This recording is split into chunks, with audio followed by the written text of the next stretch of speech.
നമസ്കാരമുണ്ട്. ഇപ്പോൾ വന്നതേ നമ്മുടെ സാംസ്കാരിക കേരളത്തെക്കുറിച്ച് പറയുന്നതിന് വേണ്ടിയിട്ട് മാത്രമാണ്. അതിൽ എത്രത്തോളം ശരിതെറ്റുകളുണ്ടെന്നൊക്കെ നിങ്ങളൊക്കെ തന്നെ തീരുമാനിച്ചോളൂ. എന്തായാലും നിലവിലെ അവസ്ഥയിൽ ഒരു സംസ്കാരവുമില്ലാത്ത ഒരു ഭാവി തലമുറയെ സൃഷ്ടിച്ചെടുത്ത് വളർത്തിക്കൊണ്ടുവരാനാണ് സാംസ്കാരിക കേരളം ശ്രമിക്കുന്നത് എന്നതാണ് ഞാൻ മനസ്സിലാക്കിയിട്ടുള്ളത്.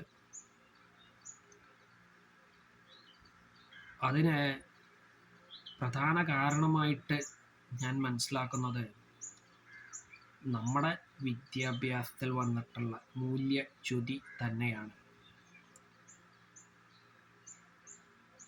എന്നിട്ടോ നമ്മളിപ്പോഴും സ്വയം വിളിക്കുന്നതും സാംസ്കാരിക കേരളം എന്ന് തന്നെയാണ് എന്നുള്ളതിൽ വളരെയധികം ലജ്ജ തോന്നുന്നു എന്ന് പറയാണ്ടിരിക്കാൻ പറ്റുന്നില്ല.